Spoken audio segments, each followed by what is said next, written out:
Hi, everybody. Thank you so much for showing up to the public webinar on California's wildfire and prescribed fire emissions inventory, where we're going to present on updates to methodology as well as data sources.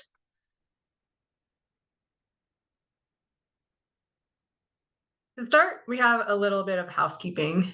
We ask that if you have any questions, please use the Q&A button in the bottom toolbar. The chat will be disabled. CARB staff, we have a handful of CARB staff in the background, and they will be answering questions as best they can.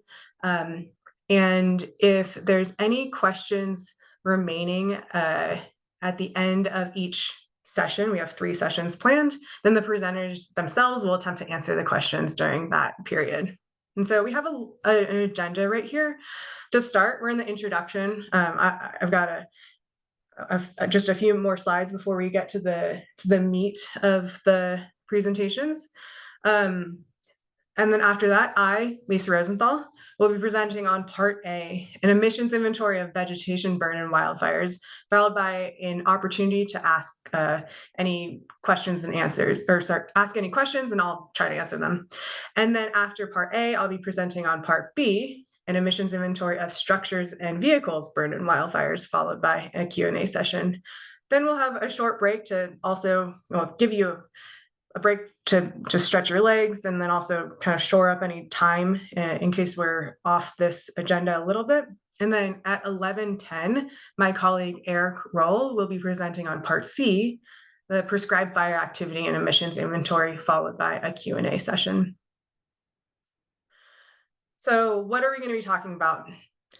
We will be talking about certain things, and we will also not be talking about other things. So today we'll be talking about vegetation burned in wildfire, also structures and automobiles burned in wildfire, also prescribed fires for land management, for example, hazardous fuel reduction. We will not be talking about a couple other things that are related to fire.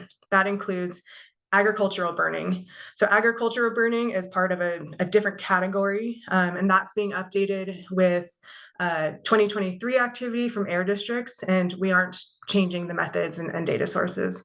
We will also not be talking about residential backyard burning. That's also being updated by a different team as part of the area source inventory.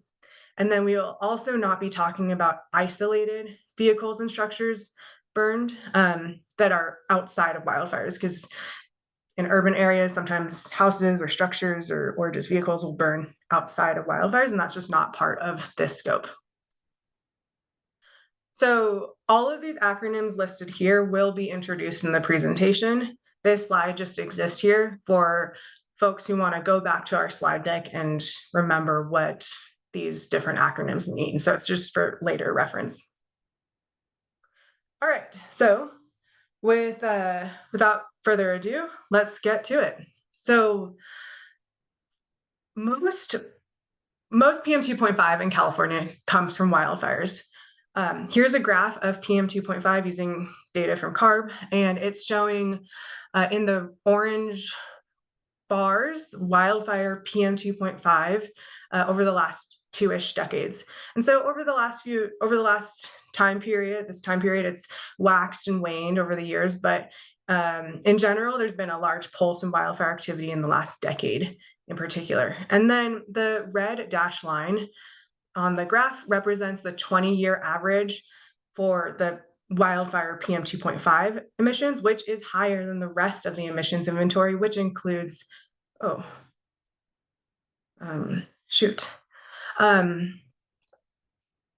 which includes, I'm sorry, I got a little distracted. Just as a warning, it looks like I suspect that some of these slides will just advance on their own, and I will try my best to not do that.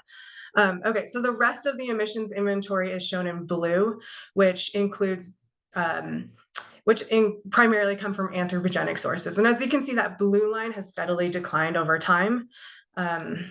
And so as wildfires in particular continue to be a major component of emissions in California, it's really important for us to have a robust wildfire inventory and daily wildfire emissions information in order to support air quality management.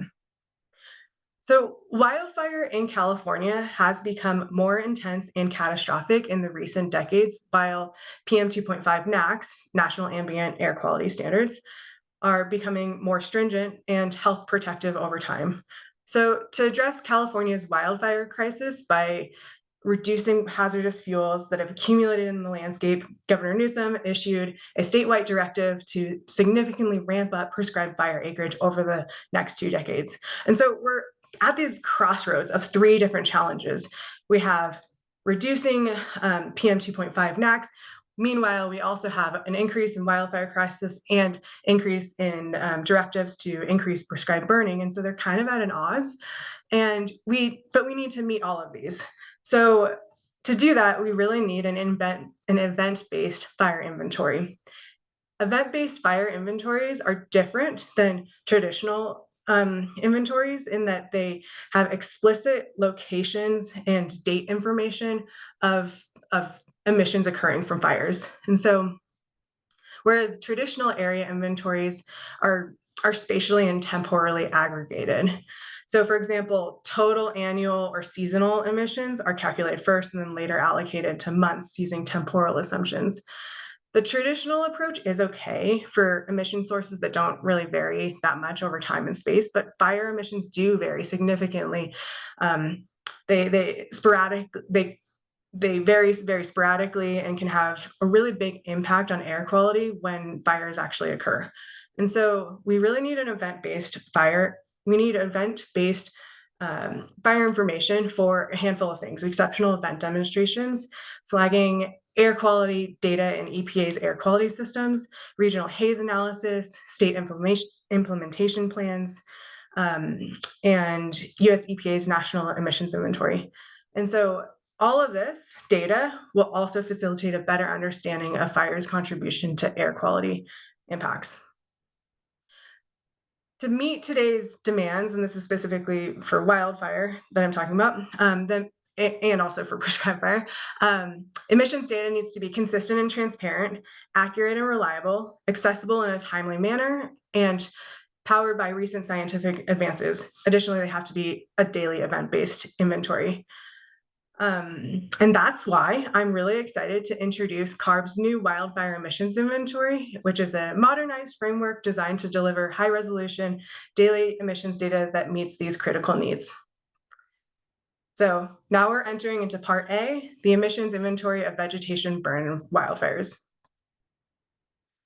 So there's a lot of inventories that track wildfire emissions, and one that I'm sure many of you are familiar with, especially if you're in the air quality world, is the US EPA NEI, the National Emissions Inventory.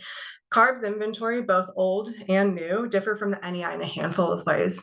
To illustrate these inventories visually, in the past, CARB used final fire footprints from CAL FIRE's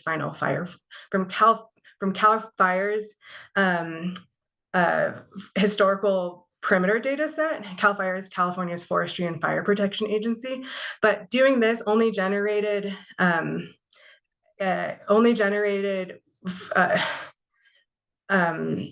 single estimate of final bulk emissions for each fire. The EPA actually produces daily emissions, but they're represented as points, and now we're developing daily emissions that capture wildfire activity as perimeters. Presented here is a really big table that I'm not going to go through completely, but it describes how CARB has estimated emissions in the past, how EPA's NEI estimates emissions, and how CARB's new inventory differs from both methods. So briefly, CARB's past inventory would come out with an annual report of total bulk emissions for each wildfire in California. So no temporal information presented at all. And the EPA does come out with daily emissions estimated for each wildfire across the US, but it comes with a data latency of about, say, 2 years. And methodologies have been updated throughout the years, which is great, but the most recent methods have only been applied to the years 2021 to 2023. So building on the foundation of the NEI and CARB's past work, we're really excited to introduce a major advancement in tracking wildfire emissions. The new CARB inventory will provide daily emissions data on an annual basis with scheduled releases scheduled for the summer following the end of the calendar year. And this inventory methodology has been applied to the years 2015 to 2024. One key improvement that I touched upon previously is how we represent wildfire activity spatially. While the EPA NEI uses point-based centroids for each day of fire activity, CARB's new method uses daily fire perimeters, polygons that more accurately reflect the actual burned area. And this shift in using polygons rather than points allows for more precise estimation of wildfire activity and emissions over time. The inventory also incorporates recent scientific advances, including an algorithm called FEDS, which stands for the Fire Events Data Suite, that interpolates satellite fire detections to generate daily wildfire perimeters. So to build CARB's new wildfire emissions inventory, we developed a Python-based pipeline that begins with each wildfire recorded in a perimeter dataset provided by CAL FIRE, California's Forestry and Fire Protection Agency, and these records provided both spatially and temporal boundaries, which are used to constrain FEDS runs. If a fire lasts more than 1 day and VEERS detects fire activity, the FEDS algorithm generates daily fire perimeters. The FEDS algorithm was developed first by a UC Irvine researcher, Yang Chen, with work published in 2022, and has since continued to being developed by NASA out of the Goddard Space Flight Center. If VEERS does not detect multiple days of activity, we default to using the final fire footprints from CAL FIRE. And whether a fire has daily or final perimeter data, we extract fuel moisture from GridMet, which is a gridded weather data set developed by John Abotsoglu from UC Merced, and fuel bed characteristics from Landfire FCCS, a national data set that maps vegetation and fuel types across the US. These inputs are then stacked and passed through into FOFM, the first order fire effects model developed by the US Forest Service, which then estimates emissions for each day's burned area. And so in the next few slides, I'll walk through how FEDS components work in more detail. As I've alluded to, the algorithm behind FEDS ingests a NASA-generated active fire product derived from satellite infrared bands from VEERS, the Visible Infrared Imaging Radiometer Suite. And VEERS monitors the same location on Earth 2 times a day, 1 a.m., 1 p.m., approximately, at a spatial resolution of 375 meters. FEDS will cluster these VEERS active fire detections and then interpolate perimeters, as you can see in that animation that just played. And so as time progresses, FEDS tracks fires as they start, continue to grow, or just stop altogether. And it does really well. So the Dolan fire, which is shown here, happened along the Big Sur coastline in 2020. And for large fires, pilots will often track the progress of fires using aerial infrared sensors. And the data is really accurate, but it's only available when it's safe for pilots to fly. So data is not always available every day. And so when you look at the comparison between aerial infrared data and FEDS, just grossly, FEDS approximates the growth of fires really, really well. And then when you look at the cumulative growth plot shown up here in the top figure, you can see that the growth of fires, the growth of the fire detected by FEDS tracks the aerial IR really well. And additionally, you can see that the aerial infrared data has much fewer points than the FEDS does, indicating that we're capturing the growth of the fire with greater temporal resolution. And so when other fires in California are examined, again, FEDS tracks the progress of fires with a really high degree of accuracy. And this is true for really short duration fires and long duration fires. So while these daily perimeters are impressive, how much of the inventory is actually based on them? So we do have data for 2015 to 2024, but just exclusively looking at 2020 to 2023, only 12% of the wildfires actually relied on the daily perimeters mapped from FEDS, and the rest used CAL FIRE's final footprints. But those 12% of fires accounted for nearly all emissions. 97% of burned acres, 99% of fuel consumed, and 99% of PM2.5 emissions. And that's because most of the fires detected by CAL FIRE were smaller fires whereas the feds perimeters were much larger. And then the fires that relied on CAL FIRE's perimeters were also just shorter duration fires than the ones that relied on the feds perimeters. Okay, so there's an extra detail in how we treat smoldering emissions. When fires happen, the flaming front comes through, but then a smoldering of residual fuels can continue for some unknown time frame, from hours to days. FOFM returns total bulk emissions for each day's polygon, but it would be wrong to assume that all of the emissions, all the smoldering emissions that were produced from that area actually are generated at the end of that day. In reality, they can continue for a much longer time period. And so we can use the VEER's active fire products to measure fire rate which measures fire radiative power, FRP, which is a metric of fire intensity. And we use this data to empirically distribute emissions over time. So for example, let's assume that this day's polygon, is shown by this arrow, emits a total of 1,000 tons of PM 2.5. In reality, it's actually a little less, but just for math's sake, let's just keep it simple, 1,000. So within that day's polygons are VEER's fire detects with FRP measurements and dates. And we calculate the total FRP for each day, so the sum of it, and then normalize these values, which produces this weights vector that I then multiply by the total bulk emissions. And so this plot down here shows the 1,000 tons of smoldering PM 2.5 emissions reallocated across 10 days, with the majority of emissions produced on the first day, with fewer emissions produced on the subsequent day. So you can see a decaying pattern here. And so how does CARB's new wildfire emissions inventory compare? When we compare CARB's past inventory to the new inventory, the acres burned looks really similar, and that's just a good smell test. Okay, we passed that. But then when we look at PM 2.5, we can compare CARB's past inventory to the new inventory, and then also to the EPA NEI. And you can see that the EPA NEI, for the most part, actually just varies across both CARB's new and past inventory. And there's just always going to be variation between the NEI and CARB's inventory. But between CARB's past inventory and the new inventory, there's also some differences. We noticed that the new inventory tends to have more PM 2.5 than the older inventory. And this is a combination of using different FCCS sources. So right now we're using Landfire FCCS, whereas previously CARB had used an FCCS raster layer that was produced by a contractor. And then the other difference is that the new inventory now is using more updated emission factors. I'm so sorry about this point.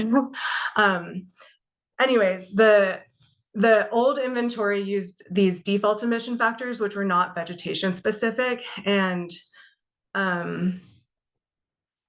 they're using much older science, whereas the newly updated emission factors are using scientific publications that are just more recent and are veg specific. So theoretically, they should be better.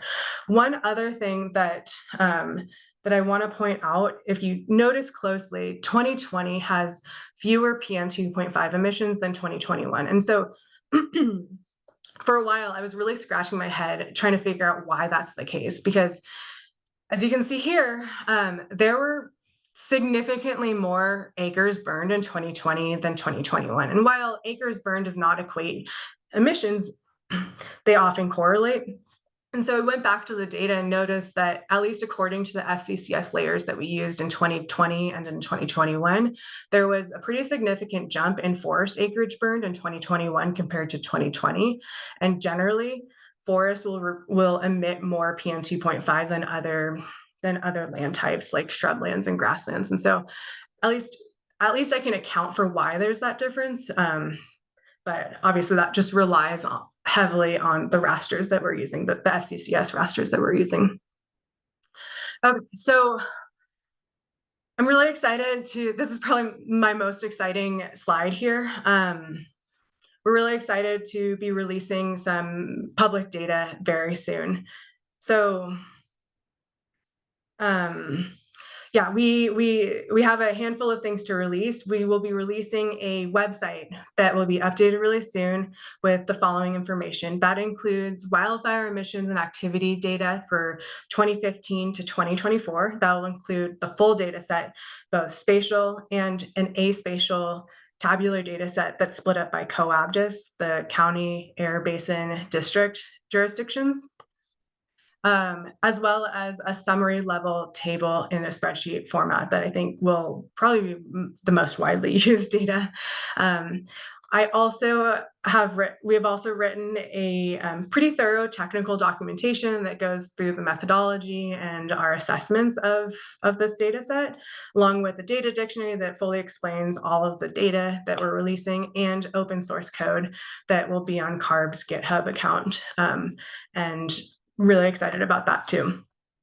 All of this will provide the public different ways. Oh, additionally, on the website, I've created this page that will allow people to explore the data and pique your interest and get you really excited about what we're going to release. So before I get to Q&A, I really want to give a special shout out to the NASA, to the Fed's development team. And so that includes a lot of folks from the NASA Goddard Space Flight Center. So that includes Tess McCabe, Zeb Becker, Eli Orland, and Doug Morton. And then really the originator of all of this work, Yang Chen from UC Irvine. And then there were some really key contractors that worked with NASA that helped out their code, as well as really improved my code too. Shout out to Greg Cordini, who used to work at Development Seed, and then also Julia Signell from Element 84. Okay, so at this point, we're gonna open it up to Q&A, and I'm happy to answer whatever questions are there. And I need to find that.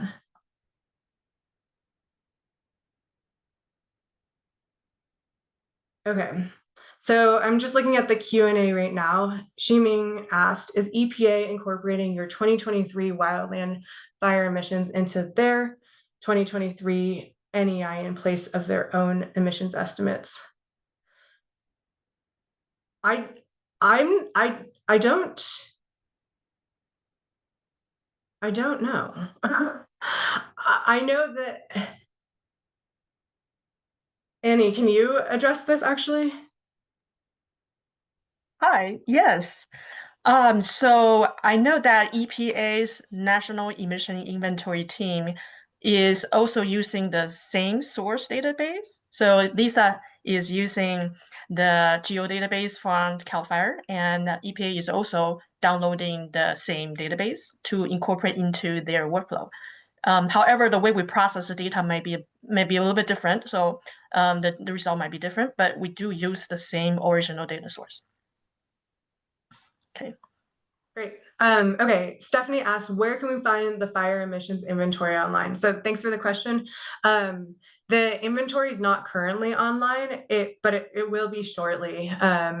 We pretty much all of the deliverables are in a final state, and we're going through just internal briefings at the moment to dot our I's, cross our T's, make sure that everything's properly good before it goes public. But we're expecting in the next month or so, but TBD on when that is, but it will be on the website. We currently have a fire emissions section website, which hopefully somebody can put that in the chat or in the answer, and there will be a link to the inventory landing page. I will put that link in the chat right now. Josh asks, other than the spatial resolution between FOFUM and consume, why did you make that change? So I have not made a change between FOFUM. So, okay, I'm going to fill in some gaps that I think maybe you're thinking. So the EPA NEI relies on consume, and the CARB inventories rely on FOFUM. For the past many years, CARB has been using FOFUM, which is a software that estimates emissions. Consume is also a software that estimates emissions. when I came on into CARB, I made modifications to the existing CARB inventory, which used FOFM. So there's still differences between the NEI, the EPA NEI, and CARB's inventory, with one of them just being which software that we use. And that's the main reason, is because I'm continuing what CARB has done before.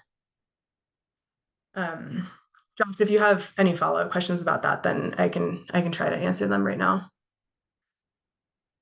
I feel like I was just reading in between the lines.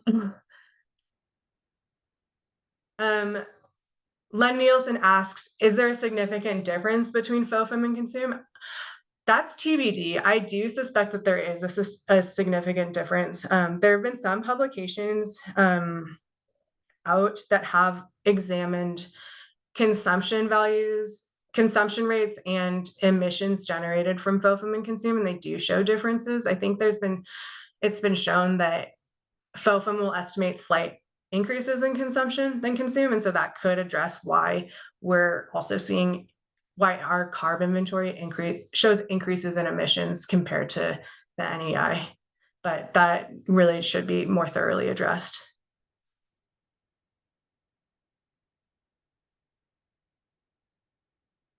Yeah, and Josh, you are saying I've seen differences in emissions variability between the two that can be pretty significant. I agree, and I really do want to. I think it would be really important to examine the differences so that we can kind of address why CARB's inventory is different from the NEI. But in the technical documentation, I do have some discussion about this.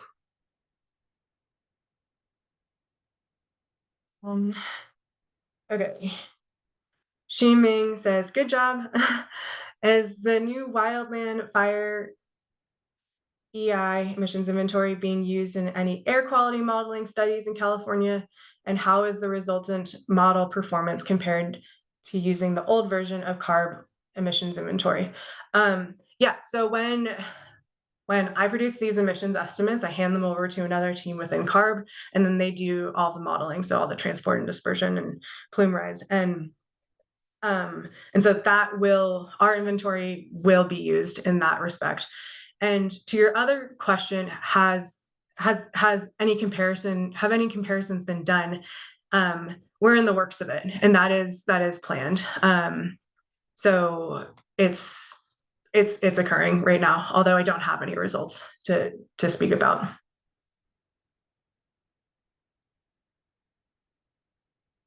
Okay, Shay Wolf says, land fire has a known flaw that it underrepresents the carbon remaining in forests after fires and snags and logs.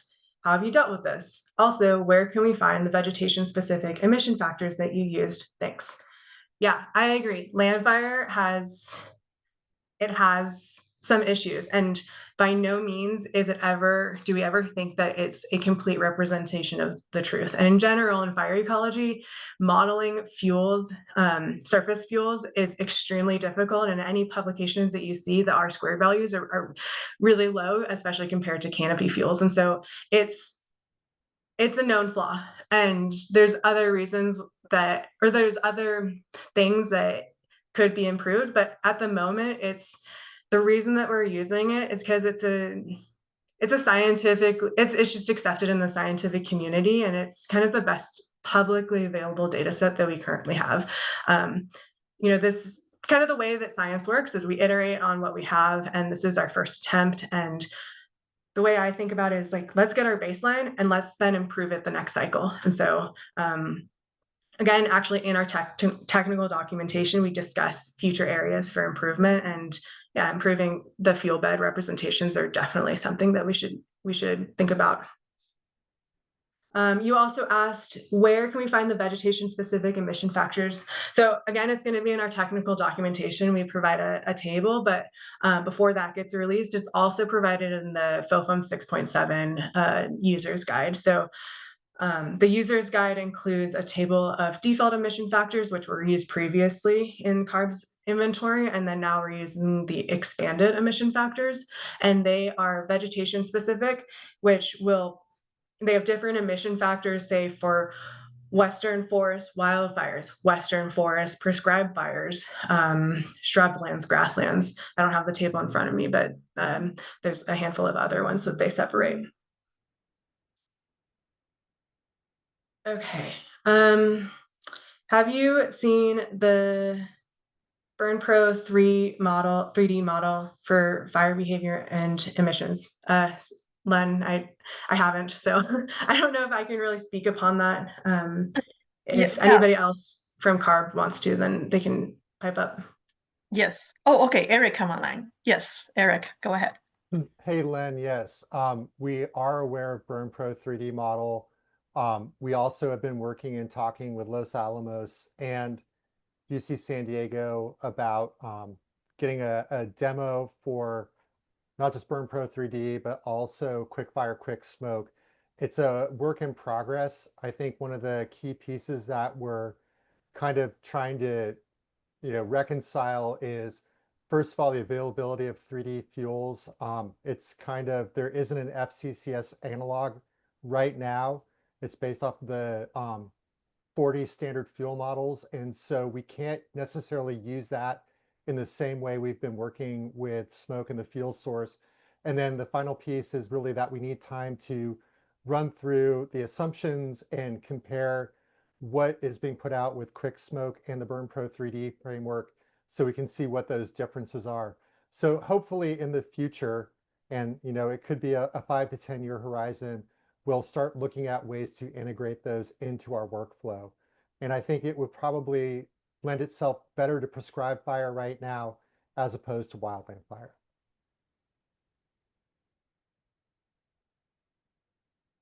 Back to you, Lisa. Thanks. All right. I have another question from George. Why was 2015 selected as the starting point for this inventory? Was it related to the availability of VIIRS? That's a good question. Yeah, very observant question. So VIIRS SNPP, there's 3 different VIIRS satellites, SNPP, NOAA 20 and 21. And SNPP started collecting data from 2012. And so theoretically, we could go back to 2012 if we wanted daily emissions. The main reason that it's 2015 is because of land fire. So in the land fire vintage 2014, starting with that, there's it's kind of a silly reason, but there's a crosswalk table that defines the FCCS codes to the like the actual fuel beds, and that crosswalk table changed in 2014, and so years previous to that use a different crosswalk table. And I actually did correspond with some various folks to try to figure out what the crosswalk table should be before that, and it's just on my long list of to-do items to actually incorporate that into the pipeline. But theoretically, we could create this inventory back to 2012. Okay. Ximing says, I like the method you came up with to distribute smoldering emissions over days of observed FRP for the same area. Thanks. Yeah, I think there's still a lot of questions about that and things to test out, but it's a start. Are there any plans to track, record, and publish emissions from logging? That's not our domain. We just focus on wildfires, and so I assume you're asking about emissions from logging, like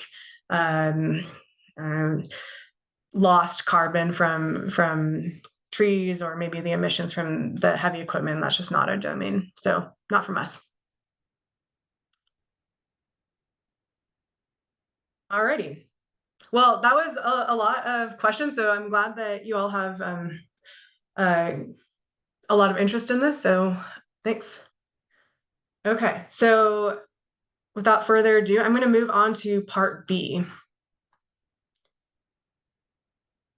Oh, okay, one last question. I believe SmokeSpotter app, where smoke forecast is available for planned prescribed fires, uses a different method to estimate emissions. Any plans to integrate this new method there?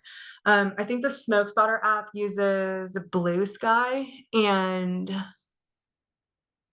I Yeah, Jason, I think you should just answer that because that's your team. So looks like you're typing it into the chat. Okay, just to keep this on schedule, I'm going to move on to part B at this point. And also at the end of the presentation, I think we have more time for Q&As if there's any other remaining questions. So in part B, I'm going to be presenting on emissions inventories still about wildfires, but actually emissions occurring from the burned structures and automobiles instead of just vegetation.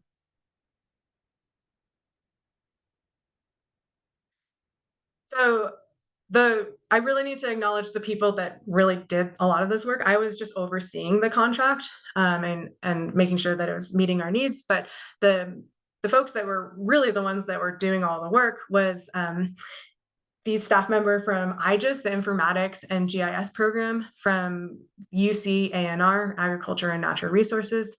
So the main person who did most of the work or kind of was the lead at the very least was Genoa Stars, down in this cute little flowery picture.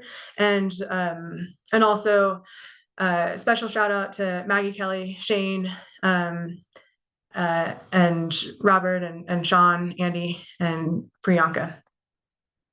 So project objectives, they were to create a spatially explicit methodology to estimate emissions from structures burned or damaged by wildfires across the state. And this is important because for the very longest time, our methodology was really outdated, and we need to have more explicit information about a lot of the pretty toxic emissions that are generated from structures and vehicles burned, especially in wildland urban interface fires.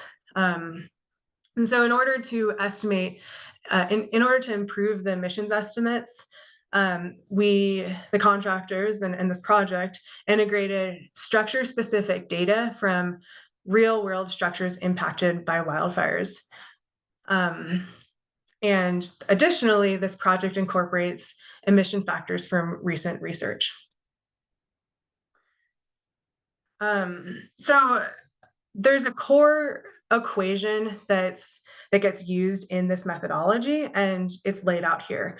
We've got, and I'm going to go through them individually. So the first component that we have is the frame load and the contents load. And so this really represents the amount of material that's in a structure. So the frame structure is like the bones of the house, your studs and your roof. And then the contents factors, all the stuff that you have, your mattresses and your couches and your toilet paper, things like that. And then what we do is we take the amount of stuff, which is in units of pounds per square feet, and then we multiply by the square footage of the structure in order to actually get the total amount of the total mass of materials that could burn in a wildfire. And then we also need to multiply that mass of fuel by a consumption factor. So not when a wildfire comes through and say burns a house, there's always something left over. And so say you have a structure with 1,000 pounds of frame and contents. If the consumption factor was 80%, then 800 pounds of consumed material would actually be the thing that produces emissions.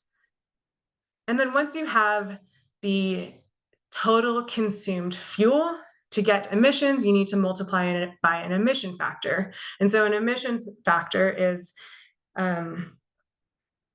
it's a value that has a pollutant species, and it describes how much of a pollutant species will be produced per pound of consumed fuel.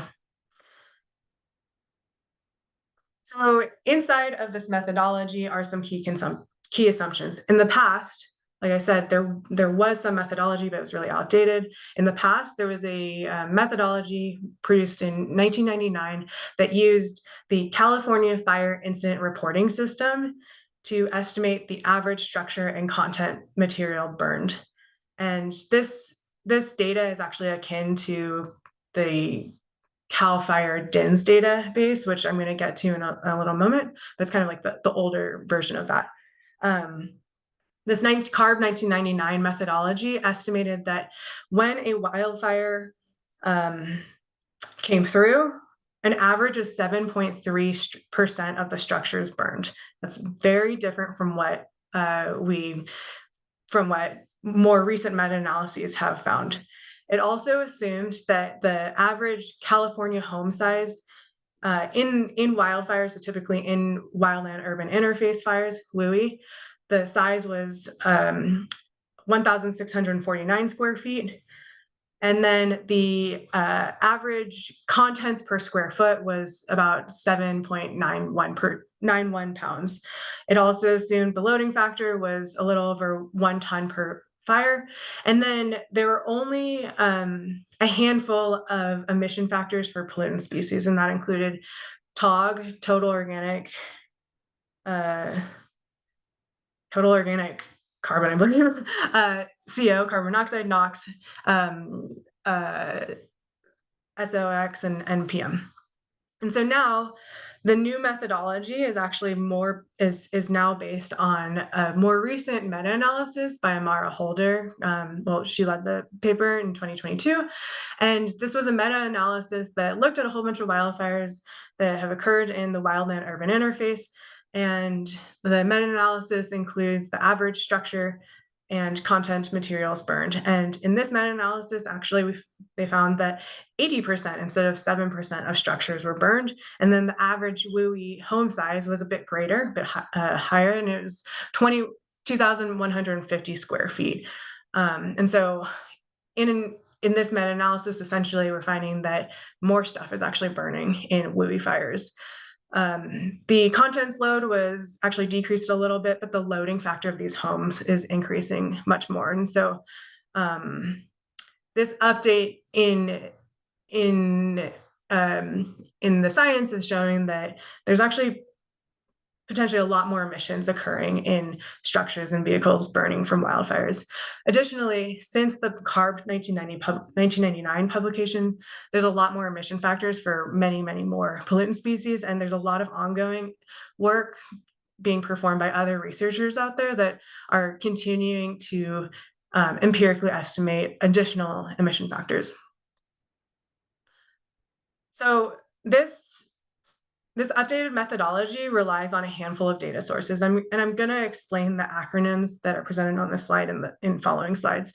But the key data sets include CAL FIRE DINS data, parcel data and building footprint data, WFIGS fire perimeters. WFIGS is a perimeter data set that's nationwide and provides like more up-to-date, kind of near real-time fire perimeters. And we also use the FRAP fire perimeters, the CAL FIRE perimeters, which I actually used in the vegetation wildfire inventory that I just presented.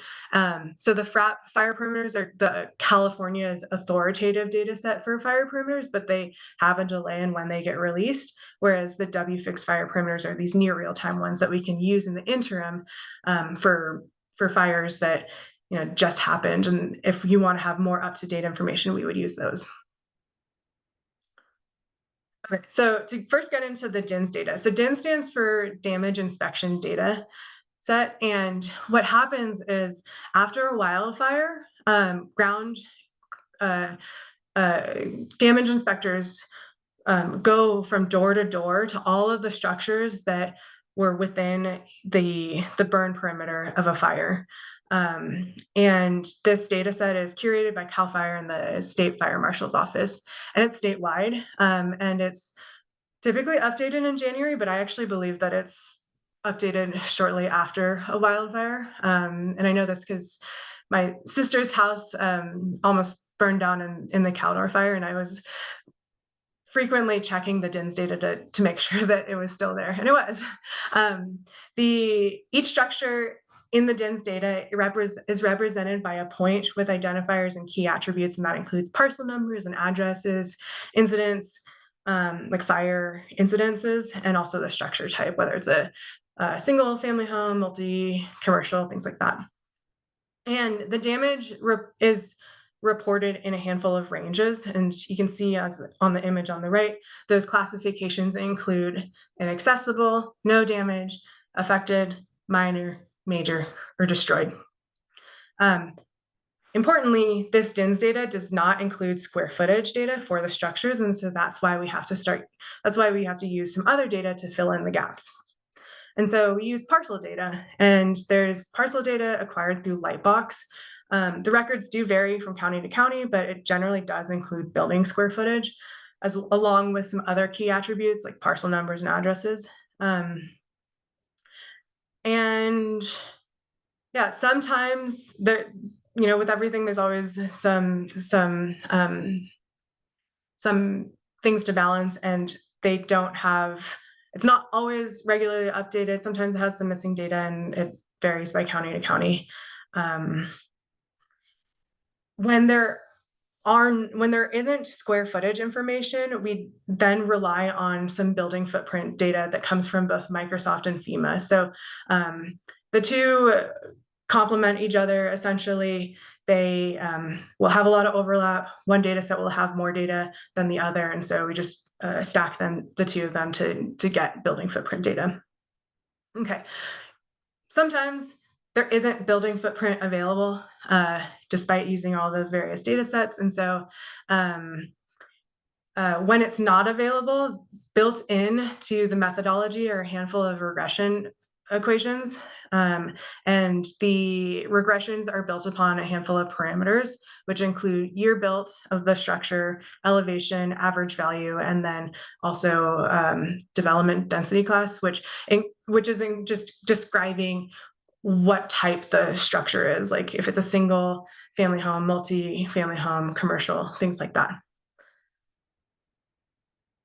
Okay, so previously I had a core equation that would represent how much emissions are being produced per structure. Here we also have a core equation that represents how much emissions are being produced from burned vehicles. And we do this on a per wildfire basis rather than on a per structure basis. And so we don't have access to burned vehicles. Like we don't have access, that's just not available. And so built into this estimate are some assumptions. We use the assumptions that the Holder et al. 2022 paper uses. Specifically, they found that there was an average of 1.44 vehicles burned per structure. And they also found that the combustible mass of the average vehicle was 461 kilograms. And so to get an estimate of total emissions generated from vehicles burned per wildfire, we take the combustible vehicle loading, so the amount of burnable vehicle mass per wildfire, and multiply that by an emission factor. So that to get the combustible vehicle mass, we take the number of structures burned times 1.44 vehicles burned per structure, and multiply that by the average combustible mass of a vehicle, 461 kilograms, and then multiply that by emission factor. Okay, so to really drive this home, I'm going to share an example of the campfire. So in the upper right-hand corner is a satellite image of the campfire, and the fire began in a pretty deep canyon and then burned into the town of Paradise pretty rapidly afterwards. If you focus in on the picture, you can see a pretty dark plume of smoke, which is right over the town. And we all know that fire was really devastating and really impacted a lot of people's lives and pretty much the entire town. And just like it's really terrible. My and I actually had family there, and that also lost their home. So it's just a pretty impactful fire that is really important. So anyways, right here you can see a representation of all the structures that were burned in the campfire, or at least exposed to the campfire. And about 80% of the structures exposed to the campfire were completely destroyed, and that's represented by all of those red dots. So yeah, as I said, about 80% of structures were burned in the campfire, with only about 17% of the structures actually not damaged, and then the rest were only minorly damaged. So when we run our methodology for the campfire, we end up getting a handful of outputs. That includes an aggregated emissions report, a more detailed emissions report, which is by structure, and we have that in both a spatial format and a tabular format. And then we also have an aggregated report of the vehicle emissions. And all of this work is really important when you compare the structures and vehicles emissions to the vegetation emissions inventory. And previous to this project, all we had was the vegetation emissions inventory. And so when you look at this figure right here, the vegetation emissions inventory is shown in green, and you can see that, yeah, the burn vegetation accounts for most of the stuff, most of the emissions when you separate it out by source. But then when you look at the structures and vehicles generating emissions, when you actually, if I had stacked those bars on top of them, they would actually, for most pollutant species, they would actually have surpassed the emissions generated by vegetation. I do want to note that there's a handful of empty bars here. And so, like, for example, methane is missing estimates from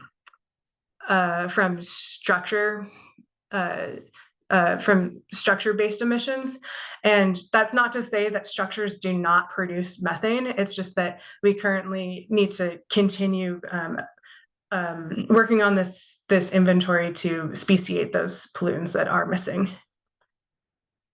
All right, so at this point, I'll open up to questions, and I'll do my best to answer them. Okay, so Jane asks, how do you factor in the ratio of electric vehicles? For example, how many do you assume were part of the burn? How do they create a different impact? It's a really good question, and this question has come up actually a handful of other times, and the answer is we currently don't, we currently don't have the information to parse them. One, we don't have the information about how many vehicles are actually electric versus just a combustion engine, and then I believe that the science is still being determined on how those on how to generate those emission factors for EVs. Nadia Tays says, would DMV have data on vehicles burned? Potentially. I think that was explored during the development of the contract, but I think that I know that getting your hands on DMV data is pretty hard. And two, I don't know if it's available for wildfire specifically.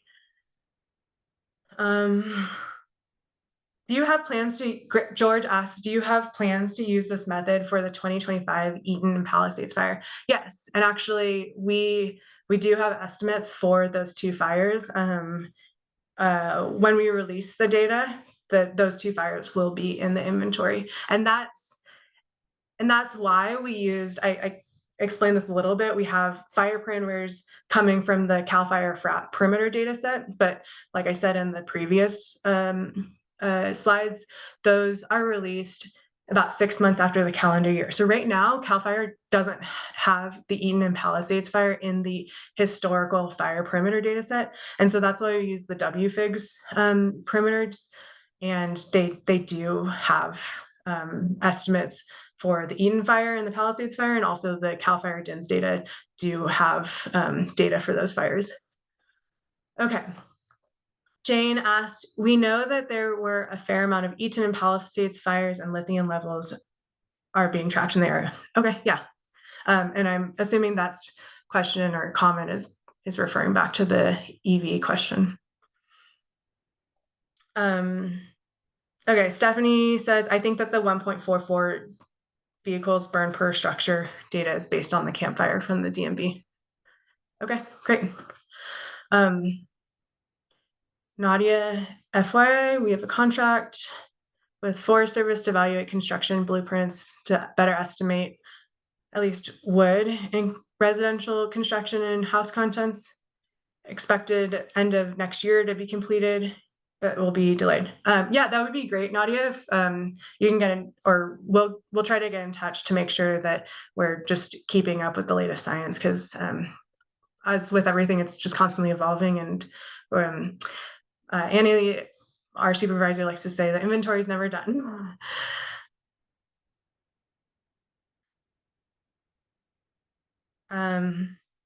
Okay, Paul Mason asks a question about slide 39, and I can go back to that. It's hard to believe that the emissions from structures and vehicles exceeds emissions from vegetations. Maybe for the campfire, since it was so destructive of structures, but does this pass the smell test for more broadly across other fires?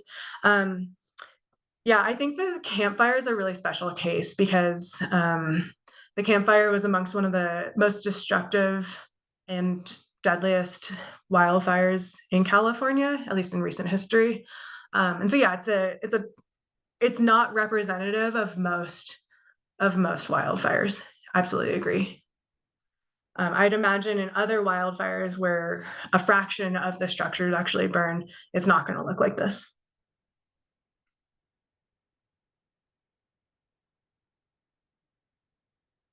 Yeah, agreed, Shay Wolf. That's a nice comment that, yes, it's important to make sure that as wildfires continue to burn in communities, we do need to do our part to make sure we aren't emitting more emissions from homes and vehicles, and also just destroying a lot of people's lives.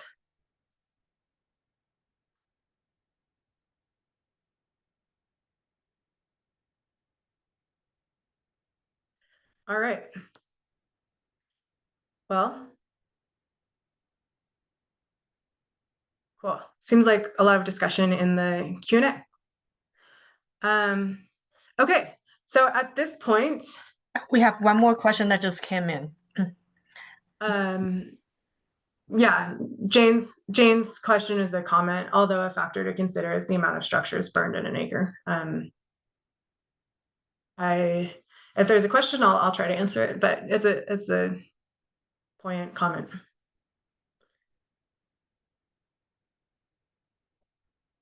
Okay. Well, without further ado, we're going to take a 5-minute break and return at 11:05. At that point, then my colleague Eric Roll will take over. So see you in a bit.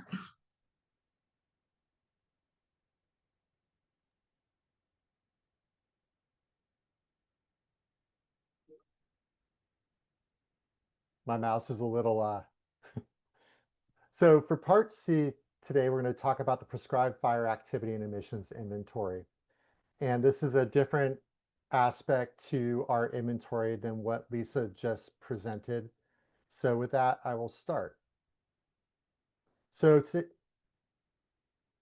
today's outline is the background, what our motivations, previous methodology, new improved activity data sets that we're using. We'll talk about the key elements of the inventory revamp. Talk number 3 about the activity inventory, which includes the reconciliation and integration of several government agency data sets and some satellite data.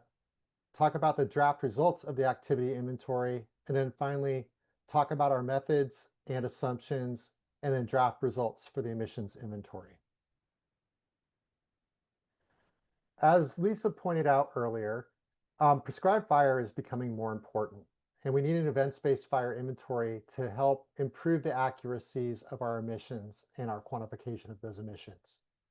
So as previously discussed, there's a wildfire crisis where we have an increasing amount of wildfire on our landscapes in tangent with lower PM 2.5 NACs, and then the governor's mandate for increased prescribed fire with a goal of 1.5 million acres a year. The reason we need events information is because with the increasing dynamic of prescribed fire as a management tool, we need to have event info to start flagging exceptional events. I think primarily also the state implementation plan modeling, which helps us define the status of air districts in terms of attainment and non-attainment. And then also, really importantly, understanding wildfire and prescribed fire's contribution to air quality impact. As we have repeated prescribed fire, we should see trade-offs of emissions over time as fuels are burned. So an events-based inventory emissions are estimated for each date of the fire and also their explicit geolocation. And this is in a contrast to the way our current inventory use spatially aggregated information from government-based polygons, and there was either no date, and so assumptions had to be made on how to allocate emissions across a date range that weren't necessarily representative of what actually happened. So in our previous methodology, we're using this term event-based, and so the antithesis of an event-based inventory is a non-event-based inventory, where you don't have specific information about dates. You might have a little bit of information about location, but we can't necessarily bin those to specific dates and locations over time. Within this, we use the emission estimation method from the FOFA model, which is the first order fire effects model. In your PDF, you'll see that there are links under documentation to the websites that we used as references for the FOFA model. Also, there was no pile burn specific methodology. And so these pile burns were not integrated in terms of a specific pile burn methodology in the previous estimations of inventory for emissions.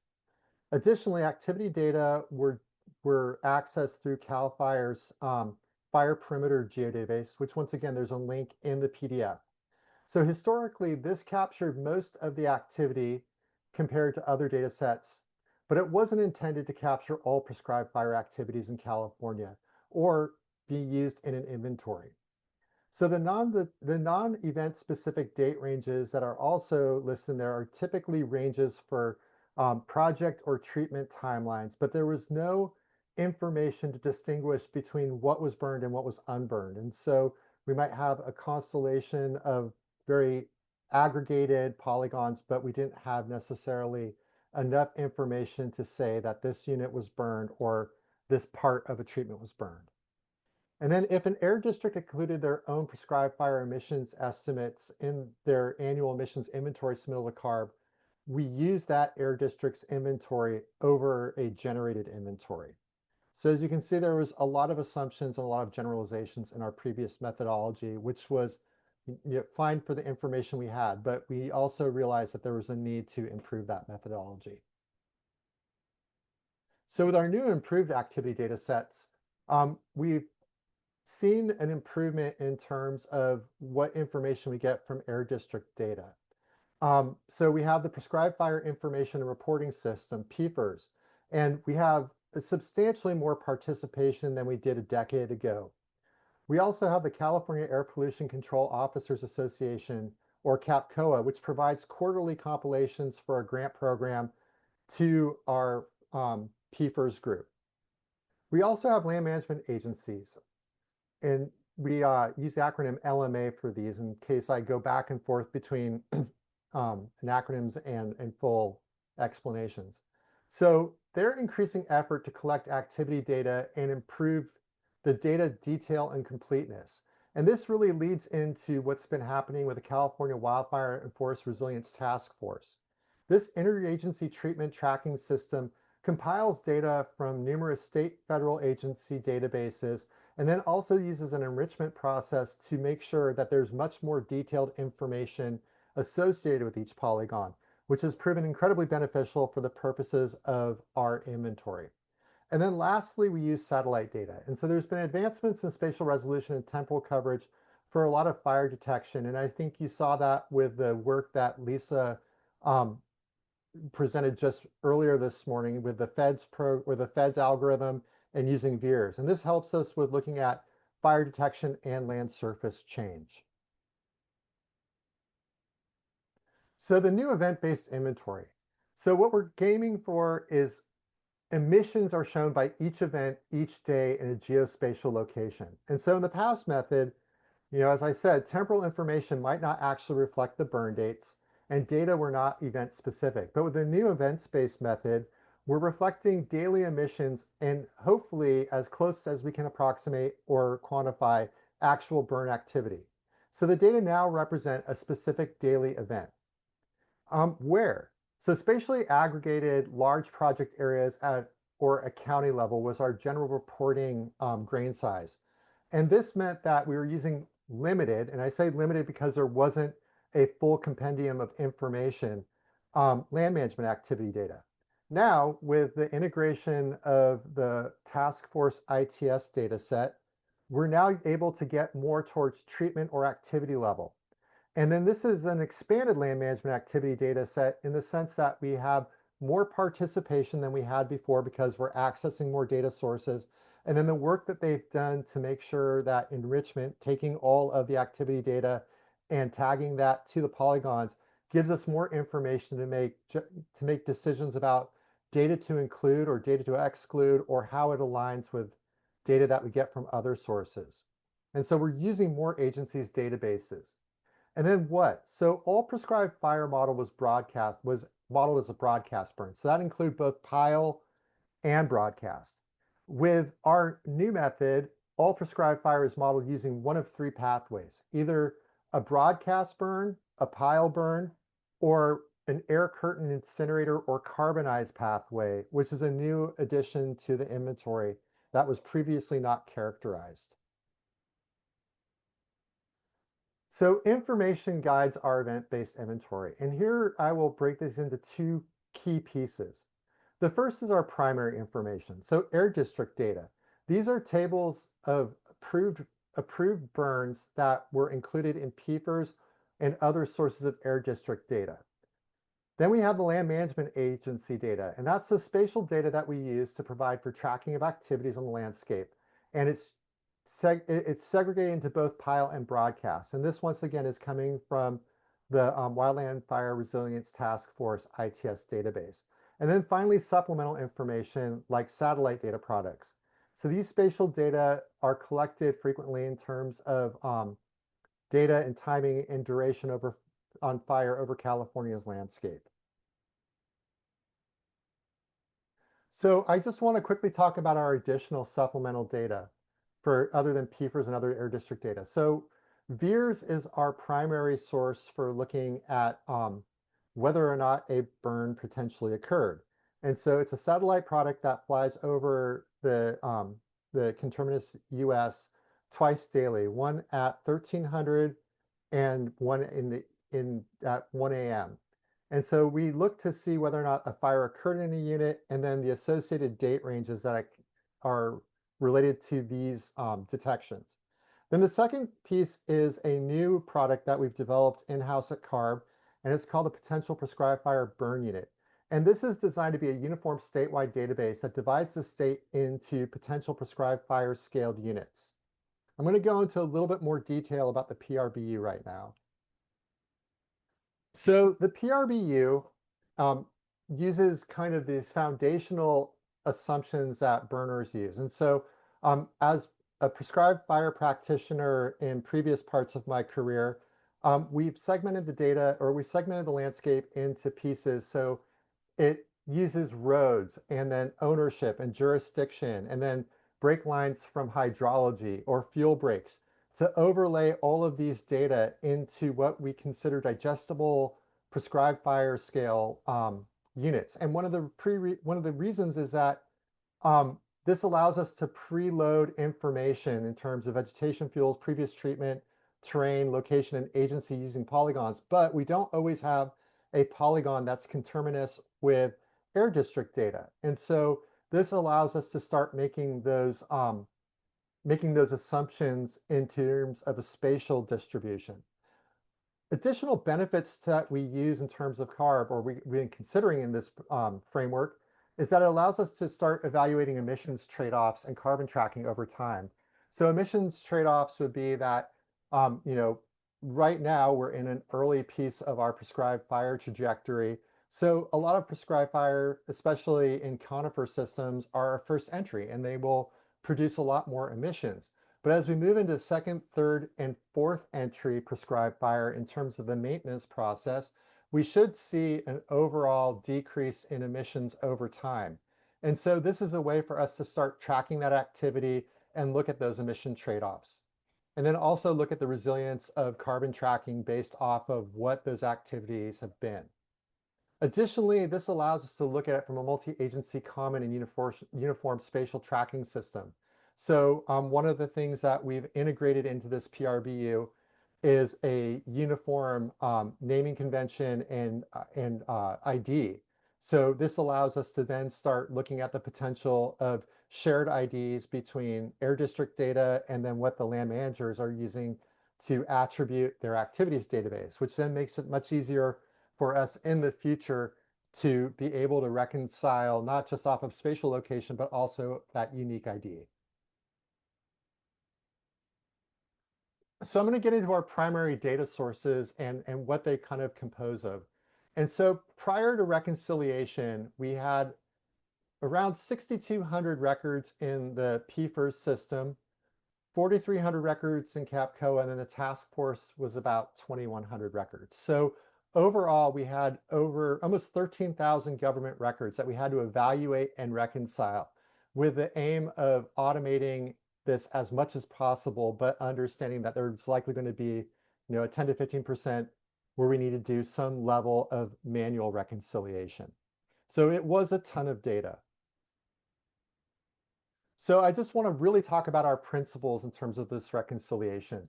So one of our primary things is we want to utilize government records from our data partner agencies. And the main reason for this is that that is the actual record of activity that has occurred. We don't have to make guesses if it happened or not. I mean, it's part of a process and it's been reported. So in this, we have activity data collected by the air districts in CAPCOA. Then we also have information that land managers entered into the PFERS system. And then finally, the land management agency's own records of the work that they did that was integrated into the task force ITS database.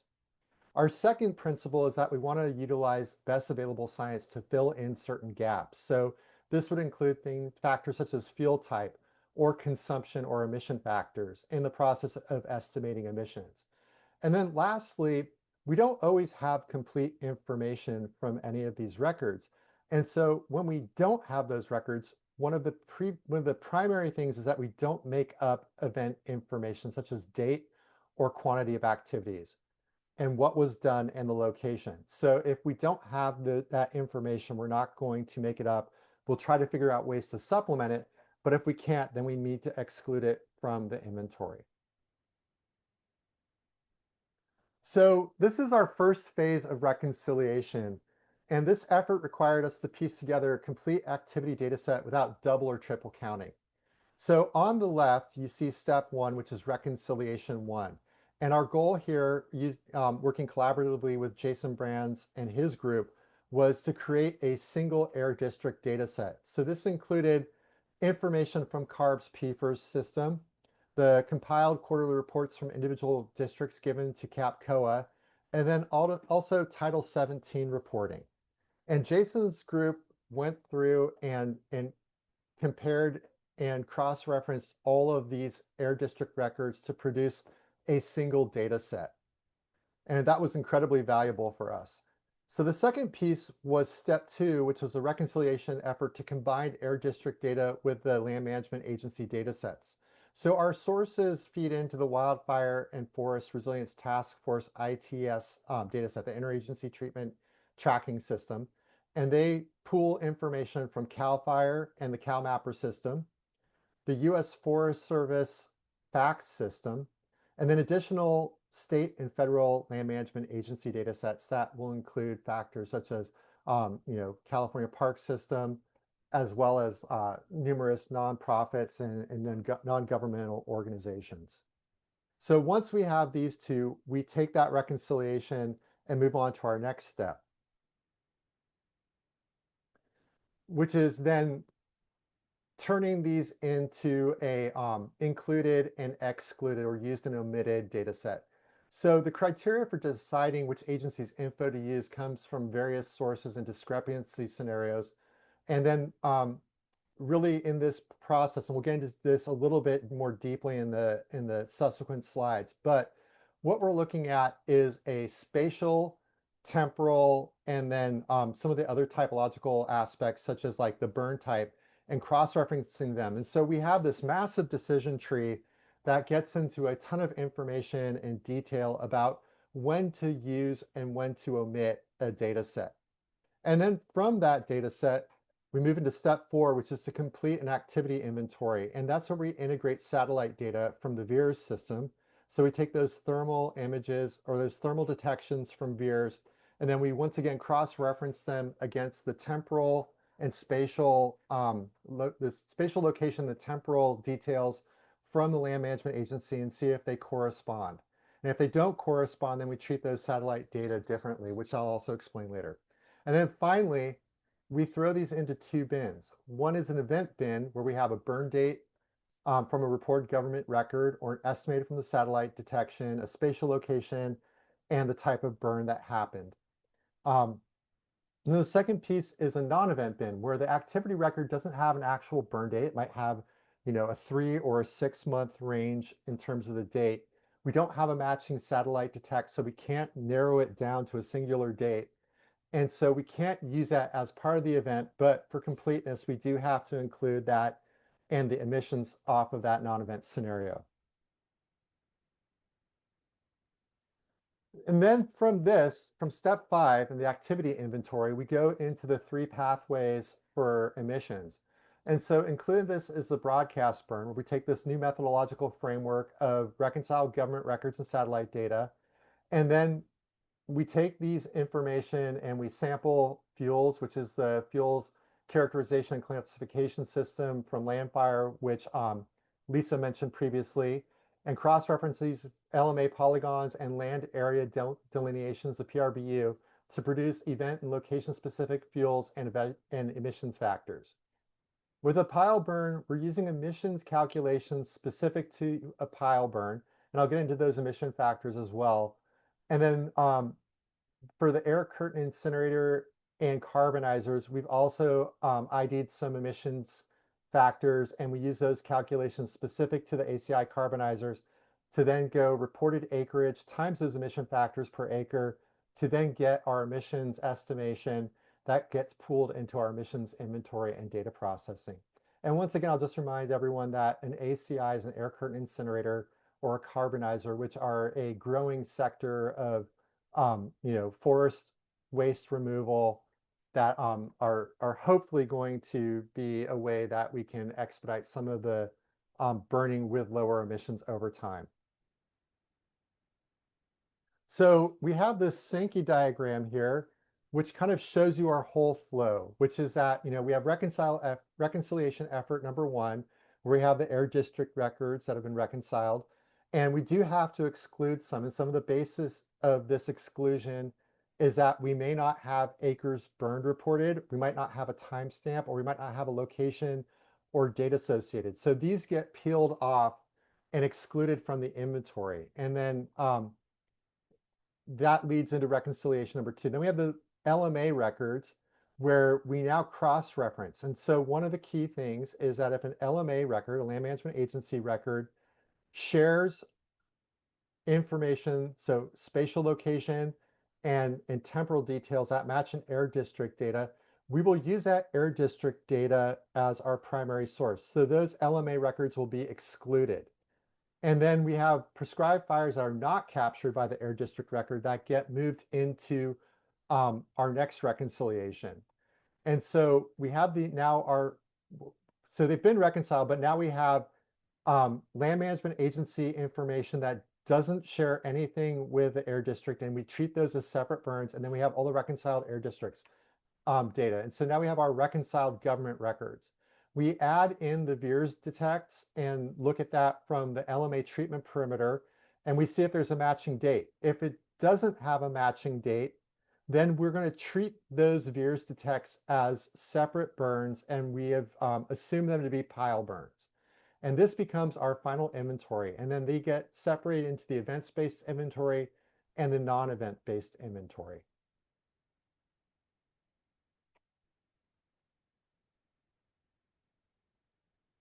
Sorry, my mouse is a little touchy, so I'm going to use my keyboard. So I want to kind of talk a little bit about how this works in some of the detail.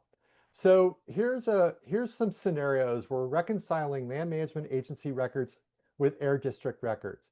So the first thing is we're going to use a 30-day temporal buffer. And so that means if there's, you know, an air district data, which is in blue, and then a LMA record in red. The first piece is that they have to, you know, they have to fall within this 30-day buffer. So the first example I'll use, and I don't have access to the pointer, so hopefully you can see my cursor. But there's a cluster of 4 burns with the with kind of the light colored polygon and the big blue dot. These are the AD records and the spatial temporal match between the LMA record. In this case, we're going to use the AD record and omit the Land Management Agency record based off of these criteria. So one of them is that we have a 1-to-1 temporal match. So the dates match. So we have an air district data here with March 1st and an LMA with March 1st. In this case, they match spatially and temporally. So we're going to exclude the LMA from our inventory and use the air district data. In the second scenario, the one just to the right, we have once again an air district date of March 1st, and then the LMA record has a range from February 20th to March 15th. In this case, the air district date falls in between the range, and we will once again default to using the air district information as our primary source. Now, in these 2 bottom ones, we have a date discrepancy. So we have March 1st and March 30th on the lower left. And in this case, it's going to fall within our 30-day buffer. So we consider them matched because they're within 30 days of each other. So the LMA says 3/30. The air district says March 1st. We will use the air district data and omit the Land Management Agency record. And the same goes with the March 1st and then a March 30th to May 30th. That air district at least is within 30 days of the lowest part of the range. So we will once again defer to the air district and omit the Land Management Agency record. Sometimes we have a spatial match, but not a temporal match. So these will be the factors that then start seeing how we treat the air district and LMA records as separate burns. So in the right side, we have 3 burn scenarios stacked on top. So we have a March 1st and an October 1st, March 1st for the air district and a October 1st for the Land Management Agency. They do not fall within our 30-day buffer, so we are now going to treat these as 2 separate burns. In the second scenario, we have March 1st, but we have a range of April 15th to May 31st. So they do not align on our 30-day buffer, but we can also not specify a specific date within that Land Management Agency burn. So we're going to treat that LMA record now as a non-event. And then finally, we have the third scenario, which is that we have March 1st and then an LMA record that says March 15th. The March 15th falls within that 30-day buffer. So now we are going to use the air district record as our primary source for that specific burn. But we also have a November 1st burn on the LMA record, and that will be treated as a separate burn. So the goal is to not miss potential burn dates, but also the risk we run is overestimating emissions per day. And so we're trying our best to reconcile, but once again, not a perfect model, but the best approximation we were able to come up with in terms of generating this logic. So the result of the reconciliation of all included government records distributes like this. So within the air district reconciliation, there was actually quite a bit of alignment, 125,000 acres between the PFERS and CAPCOA data. And then PFERS had about 19,000 acres that were represented in PFERS, but not the quarterly reports from CAPCOA. And then there was about 17,000 records that weren't captured in PFERS, but were captured in the CAPCOA quarterly reporting. And then finally, we had about 103,000 acres of Land Management Agency data, or ITS data, where it did not have a spatial or temporal match with the air district records. And so these are being treated as separate burns. So we end up then having this expansion of burning in California that is now a total of 264,000 acres with about 5,700 records. So, but we haven't addressed how do we leverage the satellite fire detections, because this is another factor that affects how we distribute our emissions, and then also how we might add in some additional information. So we have 4 scenarios here with VIIRS detects in an LMA record, 2 of them where there is no VIIRS detect. So the first one is that we have an LMA record where we have a reported burn between January 1st and January 4th. And so our criteria is that we're looking to see if a date range is less than or equal to 5 days. And if there's no VIIRS information, we'll evenly distribute the emissions over the 4 days.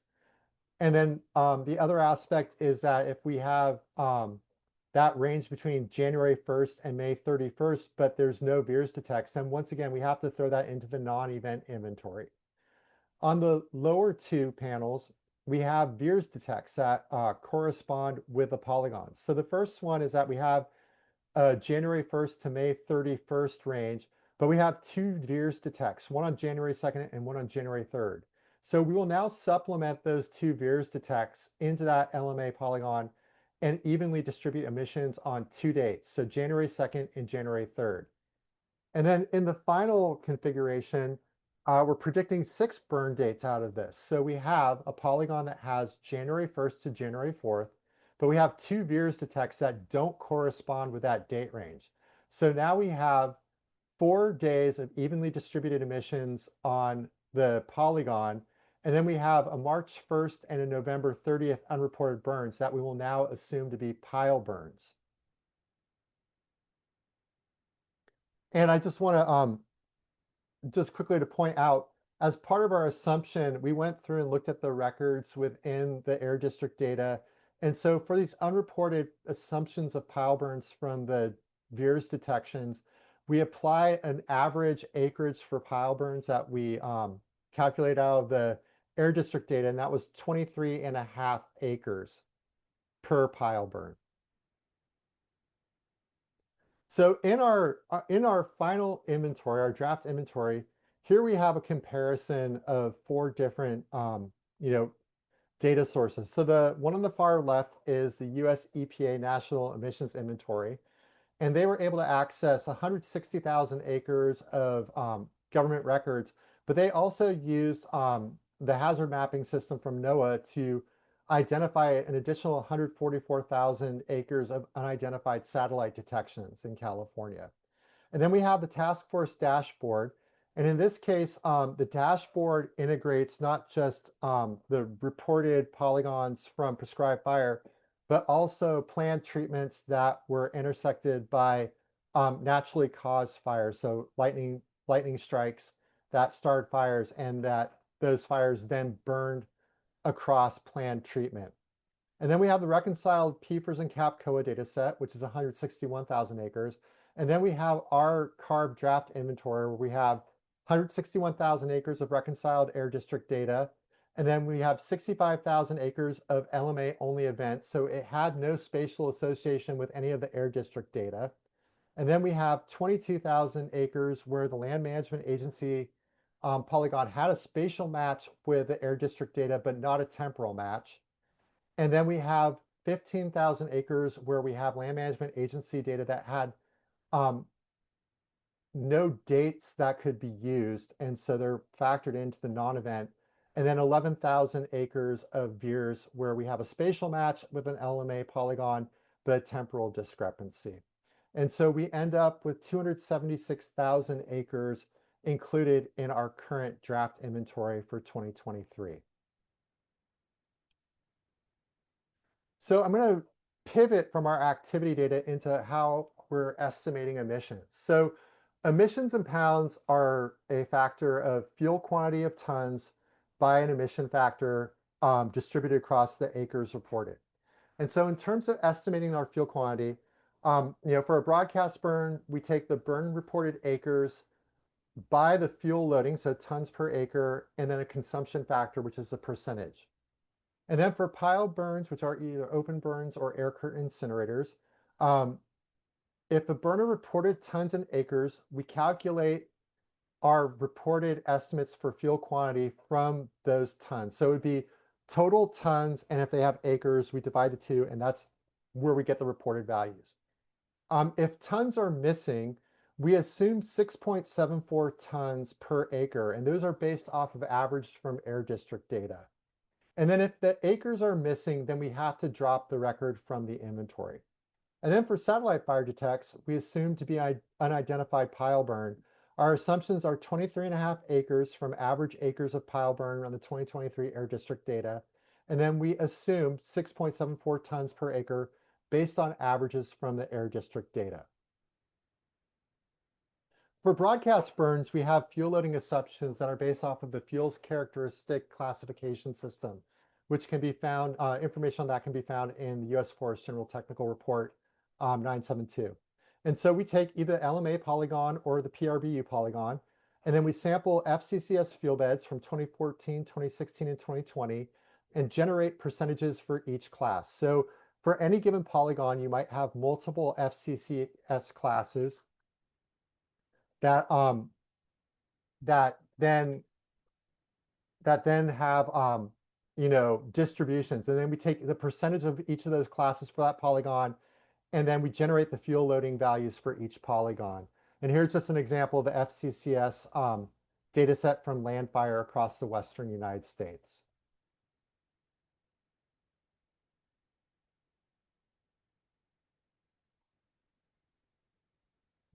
For broadcast burn consumption assumptions, we're basing this off of average dead fuel moistures between like 12 and 16%. And so you can see each component that gets factored in. So litter, we assume to be around 82% consumption. Duff is somewhere between 20 and 40. And then herbaceous shrubs and herbaceous factors are somewhere between 70 and 90%, or 80 and 95% respectively. And then 1 hour, 10 hour, and 100 hour and 1,000 hour fuels.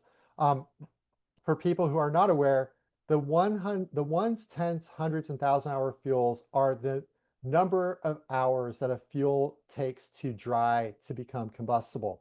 And just think about it from the standpoint of the finer a fuel, the quicker it dries out.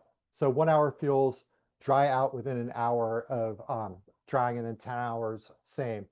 1,000 hour fuels are 3 to 9 inches, and then they're divided into two factors, one being sound, so that means it's maybe a freshly fallen branch or something of a 3 to 9 inch diameter, and then rotten has been sitting on the landscape, and it will burn more readily than sound would, which is rarely consumed in prescribed fire conditions.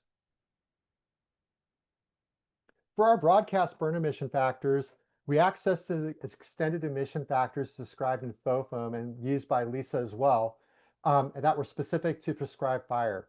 And one of our requirements for all of our emission factors is that they had to include both flaming and smoldering.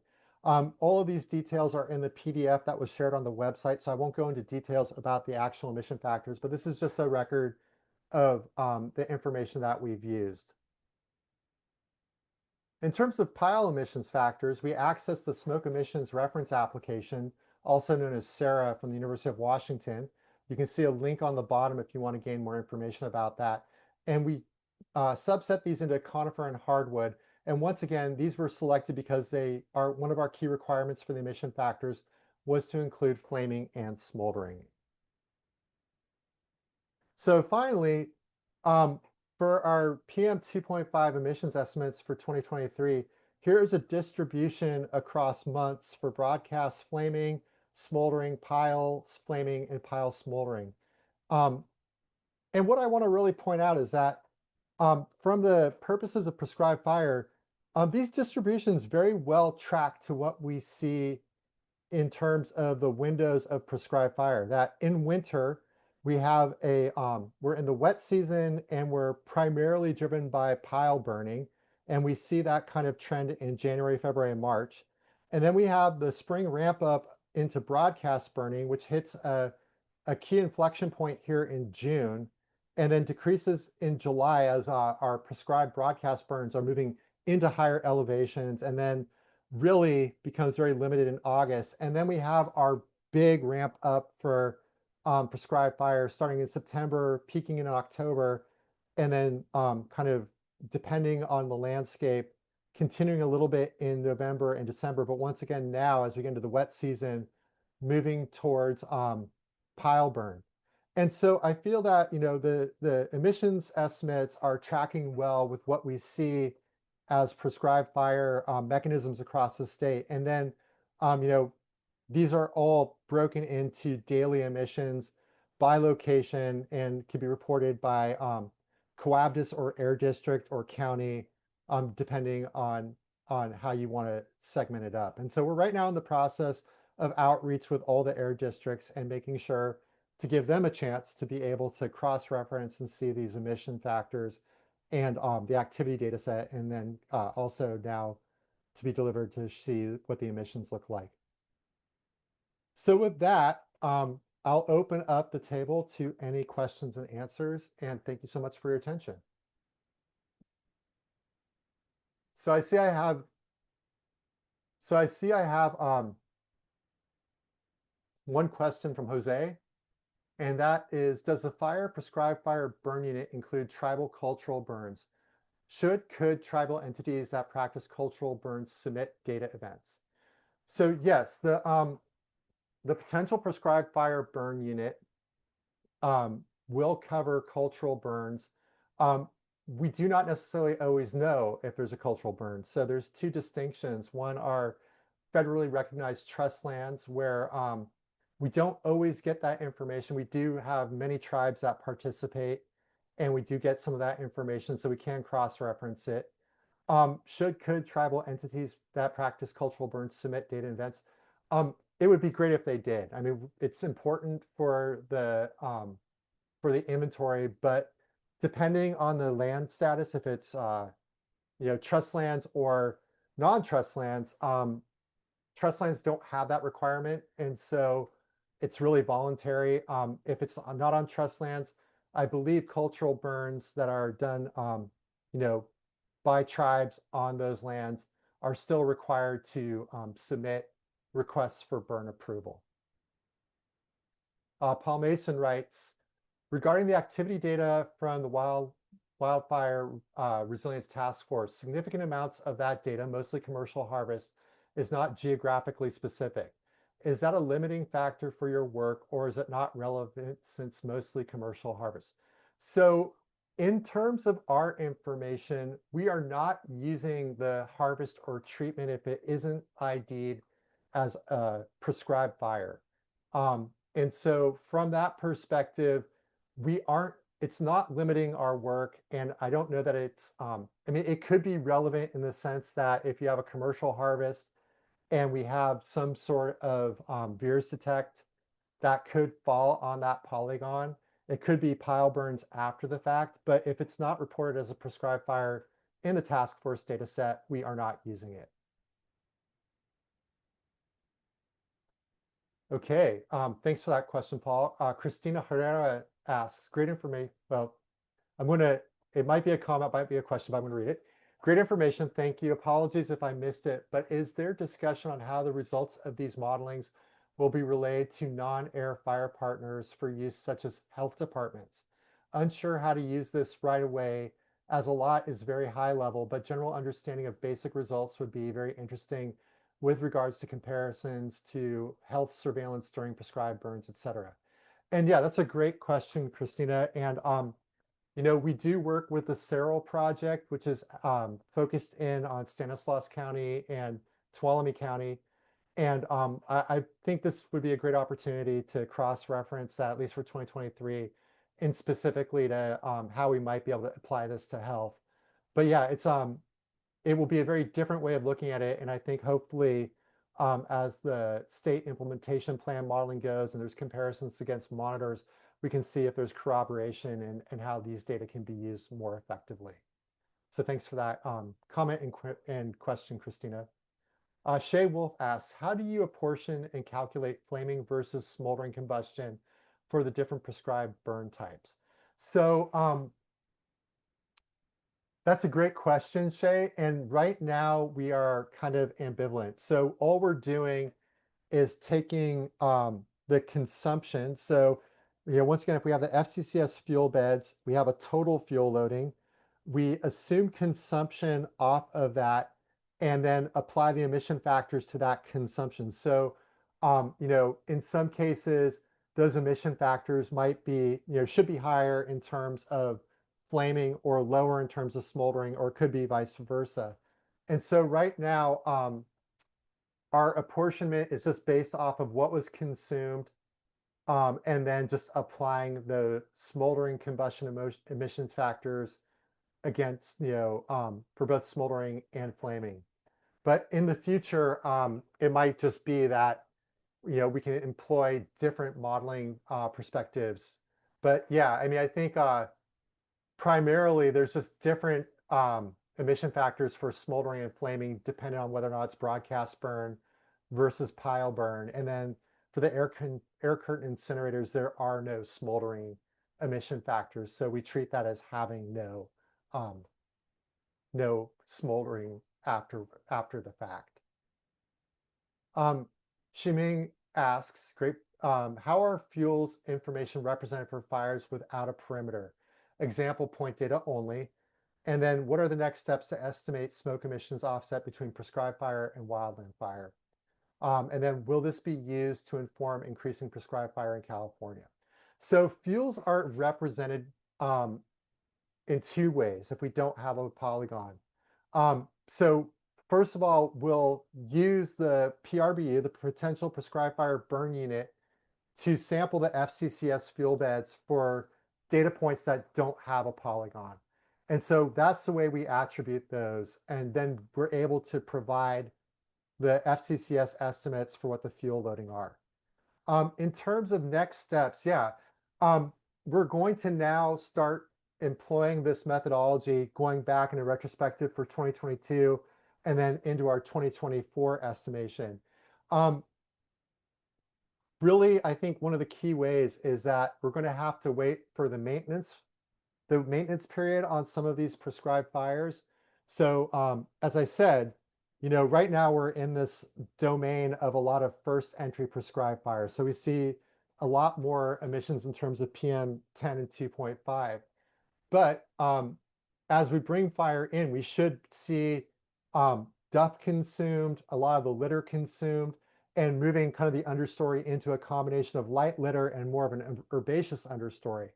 And so the idea would be is as we have this tracking system, we should start to be able to see when we have prescribed fire, broadcast burns, coming back into a unit that was maybe burned 5 or 7 years ago.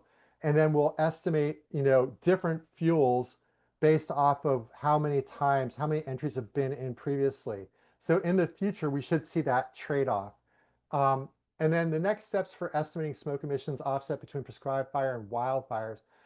Yeah, that's a great question. I mean, this is kind of a mixed thing. We take information as it's provided to us, but obviously there can be a prioritization of prescribed fire on existing wildfire footprints to maximize prescribed fire where fuels have already been reduced.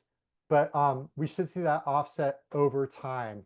But once again, it will be kind of the combination of what the pipeline that Lisa presented in this new methodology that I'm presenting and how they intersect and align over time. And then, I mean, we are working very diligently to build collaboration between us and CAL FIRE, and then hopefully some of the federal agencies to implement some of the logic from the PRBU and the way that we're using our pathways to then transition this over, and hopefully our sister agencies can use this over time to inform how to increase prescribed fire in California.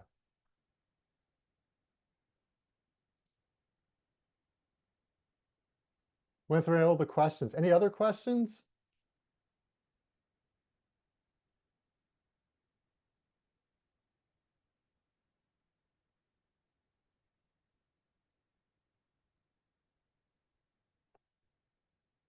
Okay, well then I will hit some wrap up here. We have one more question that just came in. Okay. Oh, thanks. How'd you come up with the fuel moisture average? So I went through and did a literature search. One of the key things that we want to have is a way for our partners in the air districts right now to be able to go through and see all of the methodologies that we use. And one of the things that's a challenge is that the FOFM process is a little bit, you know, I don't want to say a black box, but we wanted to keep it transparent. So we went through and looked at the kind of went through the literature and some assumptions. And I think one of the key things is that, you know, wildfire has a broad range of fuel moistures because it happens involuntarily. Whereas prescribed fire is through windows. And what we really did was look at what those windows were. And in general, that 12 to 16% is, depending on how you look at it, is kind of that safe window. And that's how we kind of made that determination. But obviously, always looking for feedback from partners if you know, that is the appropriate assumption. In the future, we'll run this directly through the FOFM pipeline. But right now, just for the purposes of this methodology and being transparent and inclusive of our partners, we wanted to make sure that they had the way to like easily digest it and see what those assumptions look like. And then, you know, in the future, we'll modify.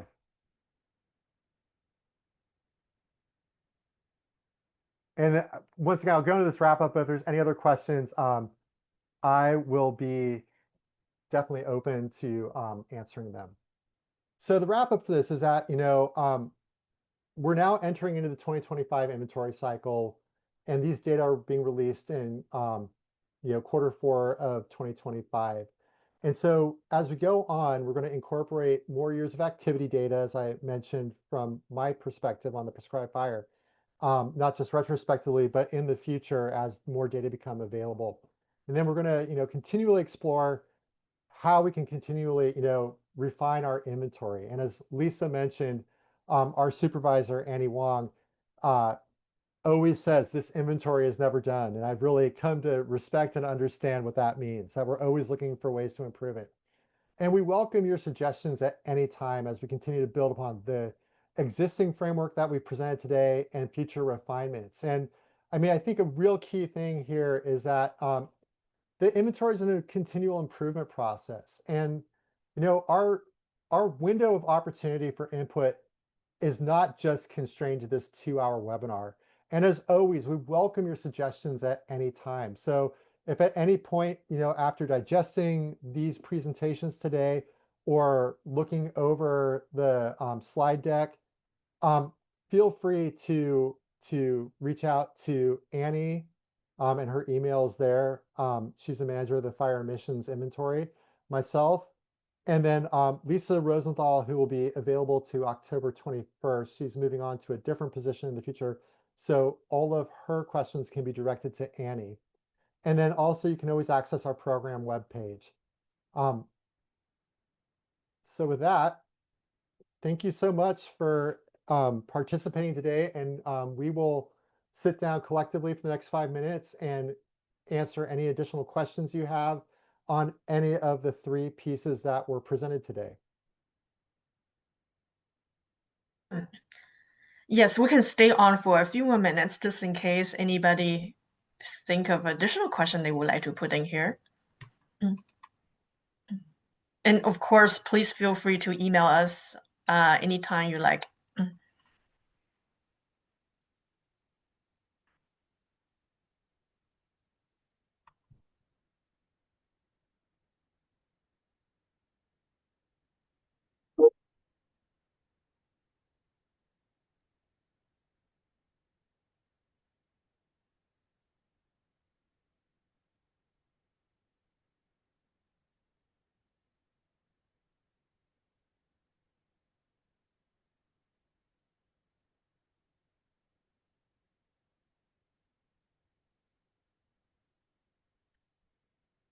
Thank you, Alex, for your compliments.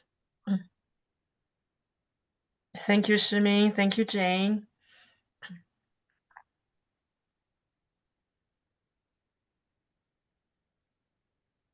Thank you, Shay.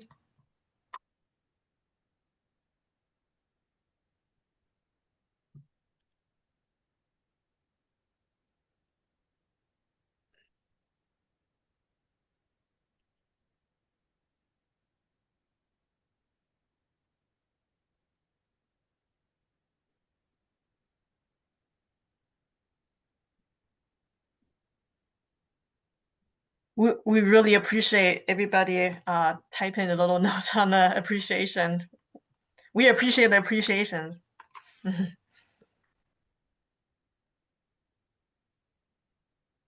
First, I'm reading your question right now.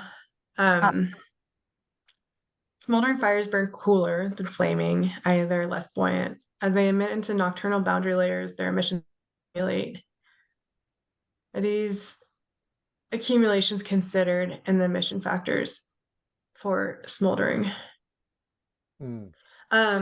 We have different emission factors for both flaming and smoldering. So, and that's generated in FOFM.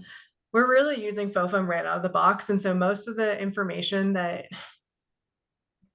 revolves around how we're generating emissions can actually be already reviewed in the FOFM 6.7 users guide. So yeah, I don't have the table right in front of me, but they're quite different between the short-term flaming and smoldering components and then the residual smoldering. Yeah, and I think just to respond as well, I mean, we're producing an emissions inventory. You know, that these are factors that, you know, I mean, what you're talking about definitely is like the physics and the environmental setting, which can be incredibly variable, that we may not be responding or integrating to that level of detail yet. But as we go in the future, hopefully, like as Len mentioned, there's emerging technologies like BurnPro 3D that will have those physics factors in there. So, you know, in the future, we might be able to modify and integrate, but currently, you know, we aren't being able to factor those things in the same way that you're discussing.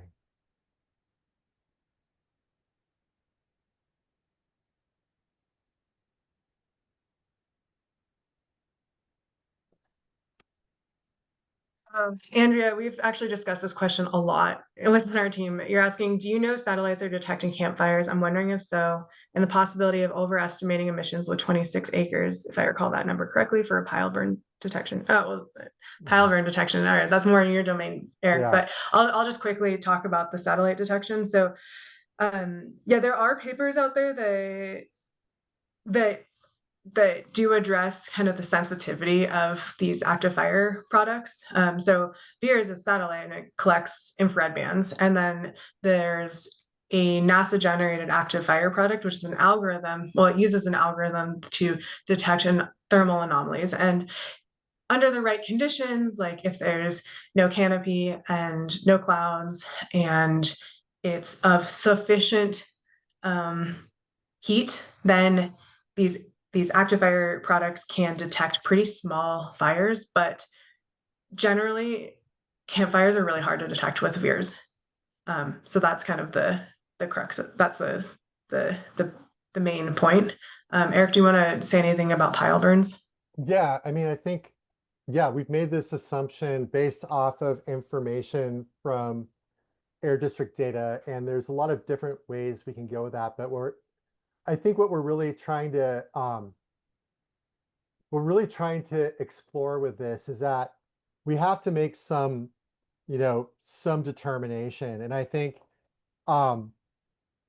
we run it through a bunch of scenarios. You know, we actually did a whole assessment on looking at, you know, a broad range of, you know, treatment scenarios and you know, and I guess what we compromised on was that the 27 acres or the 23.5 acres per detect is kind of a good average. And then I think, you know, in fairness, we went back through numerous times looking at the assumption for tons. And what we found was that 6.7 tons per acre was in general a good proxy for what was happening in you know, several of the dominant, you know, eco-physical provinces. So that was based off of assessment looking at, you know, pile burns in the, you know, Cascades, Sierra Nevada and North Coast, and looking at what that average comes out to. So yeah, it's a compromise right now. It could be a lot of different things, but really what it comes down to is, as hopefully information from all of our partners becomes more and more complete over time, as things are adopted, like the new methods of recording, like I think there's the upgrade with PFERs in the future, that we should be able to reconcile these data better. But right now, yeah, it could be a campfire. There's not a lot of ways for us to detect that right now. So we're just trying to make very fair assumptions to all of our partners to also include these data in the inventory. Yeah, Andrea, so I will also add that in looking at VIRS detects, we have seen that VIRS detect have fallen onto campgrounds, in particularly in U.S. Forest Service land as well as private campgrounds. And when we see that, we are really not exactly sure what is happening if there's not a record of that a burn has happened. So like what Eric and Lisa has said, that it's possible, but we don't know for sure. And then we will be happy to chat with you some more.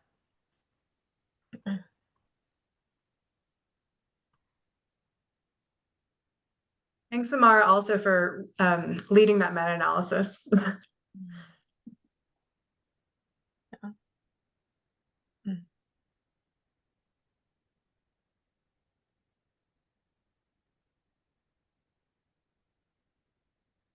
All right. Okay, well, please feel free to email us afterwards. And it is now 3 minutes past the hour. So I think we will end this webinar. Thank you for everybody who stayed on a little bit longer to ask us more questions. We'll be happy to have more conversation with you offline as well. Okay, thank you. Thank you, everyone. Bye.